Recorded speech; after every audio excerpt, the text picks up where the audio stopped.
السلام علیکم دوستو، میں ہوں صبحی عثمان اور آپ دیکھ رہے ہیں صبحی کا پاکستان۔ دوستو، کل گزشتہ روز جو ہے ظہر کے وقت پشاور میں ایک انتہائی افسوسناک واقعہ پیش آیا، جہاں کہ مسجد کے اندر ایک خودکش بمبار نے خود کو عین ظہر کی نماز کے وقت دھماکے سے اڑا لیا۔ یہ واقعہ اس وقت پیش آیا جب امام مسجد نے ظہر کی جماعت کھڑی کروائی تھی اور عینی شاہدین کا یہ کہنا تھا کہ اللہ اکبر کہنے کے بعد انہیں یہ پتہ نہیں چلا کہ ان کے ساتھ کیا ہوا۔ یہ خودکش بمبار جو ہے پہلی صف میں موجود تھا اور اس نے جیسے ہی خود کو دھماکے سے اڑایا تو پہلی صف میں موجود تمام لوگ موقع پر ہی شہید ہو گئے۔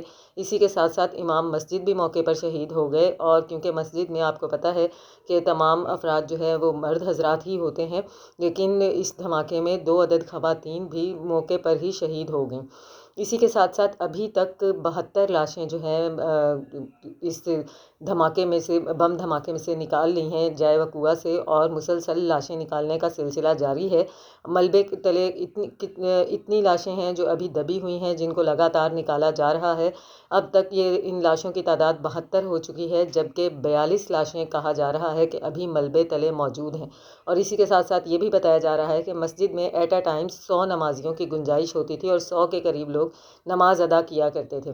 تو اس سے آپ اندازہ کر سکتے ہیں کہ شہادتیں کتنی زیادہ بڑھ سکتی ہیں۔ پشاور میں 1 روزہ سوگ کا بھی اعلان کر دیا گیا ہے۔ جناب شہباز شریف صاحب نے انتہائی ذمہ داری کے ساتھ اسی وقت پشاور کا دورہ کیا اور کیا کہتے ہیں ہسپتال میں جا کے زخمیوں سے ملاقاتیں بھی کیں، ان سے انعام و اکرام دینے کے وعدے ارادے بھی کیے۔ ظاہر ہے جب آپ بم دھماکوں میں مرتے ہیں تو پھر پیچھے سے ہماری گورنمنٹ کی طرف سے جو آپ کو ملتا ہے وہ ہوتے ہیں انعام و اکرام۔ وہ ملتے ہیں کہ نہیں ملتے وہ تو ایک بات کا ایشو ہے، لیکن فوری طور پہ جناب شہباز شریف صاحب نے جو بہت ہی اہم کارنامہ سر انجام دیا، شاید جس سے کہ اس افسوسناک حادثے کا کچھ دکھ کم ہو جائے، ان کی نظر میں ایک تحقیقاتی کمیٹی تشکیل دے دی، جو کہ ہمیشہ ہی ہمارے ملک میں کوئی خوفناک حادثہ ہونے کے بعد تشکیل دی جاتی ہے۔ پہلے سے یہ چیک نہیں کیا جاتا کہ خدا نخواستہ کوئی ایسے معاملات سیکیورٹی کے کوئی اتنے جو ہے ناقص معاملات تو نہیں ہے کہ کوئی ناگہانی دہشت گردی ہو جائے، کوئی حادثہ پیش آ جائے۔ ہمیشہ حادثات ہونے کے بعد ہی سیکیورٹیز کو کیوں چیک کیا جاتا ہے؟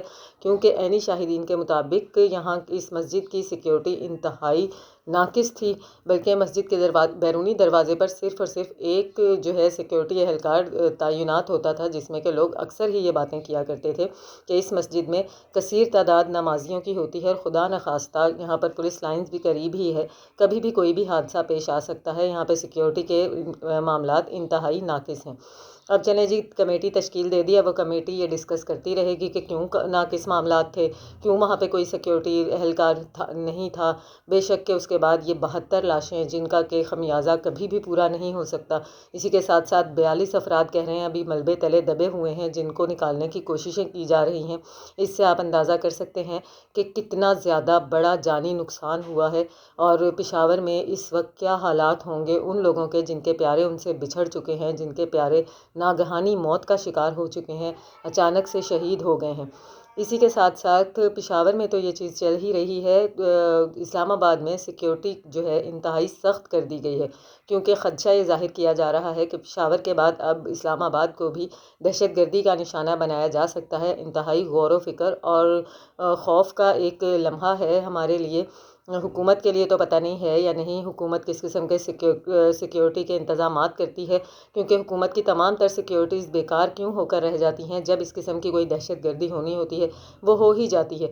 اس کے بعد کمیٹیاں تشکیل دی جاتی ہیں، انعام و اکرام سے نوازا جاتا ہے، زخمیوں کی عیادت کی جاتی ہے، لیکن جو نقصان ہو چکا ہوتا ہے اسے کسی بھی طور پر ان لوگوں کی ان حرکات سے واپس نہیں لایا جا سکتا۔ ہم پشاور والوں کے دکھ میں برابر کے ان کے ساتھ شریک ہیں۔ ابھی تک یہ بات نہیں پتہ چل رہی ہے کہ یہ جو خودکش بمبار تھا یہ مسجد میں آلریڈی پہلے سے موجود تھا، یا پھر کیا کہتے ہیں یہ عین نماز سے کچھ دیر پہلے وہاں پر داخل ہوا، اور کتنے دنوں سے یہ وہاں پر یہ واچ کر رہا تھا کہ کتنی سیکیورٹی کے ناقص انتظامات ہیں اور کتنی آسانی سے یہاں پر دہشت گردی کی جا سکتی ہے۔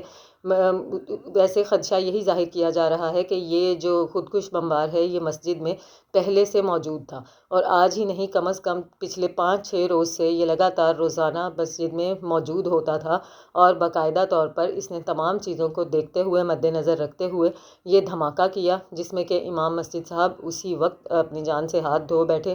اسی کے ساتھ ساتھ 72 لوگ اب تک شہید ہو چکے ہیں اور 42 لوگ ملبے تلے دبے ہوئے ہیں، اور پتہ نہیں کتنی لاشیں ہیں جو کہ ابھی سامنے آنا باقی رہ گئی ہیں۔ پتہ نہیں کتنا دکھ لوگوں کے لیے دیکھنا باقی رہ گیا ہے۔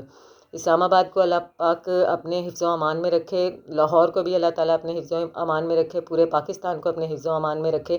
ایک طرف حکومت نے سیاسی بھگدڑ مچا کے رکھی ہوئی ہے، ادھر سے گرفتاریاں، ادھر سے پکڑ دھکڑ، دوسری طرف ملک میں اب دہشت گردی بھی شروع ہو چکی ہے، لوگ بھوکے فاقوں مر رہے ہیں مہنگائی کے ہاتھوں، اس کے ساتھ ساتھ یہ سلسلہ ہی ہونا باقی رہ گیا تھا۔ اللہ پاک ہم سب کو اپنے حفظ و امان میں رکھے۔ آپ کی اس بارے میں کیا رائے ہے مجھے ضرور بتائیے گا۔ ملتی ہوں آپ سے اپنی اگلی ویڈیو میں، تب تک کے لیے اللہ حافظ۔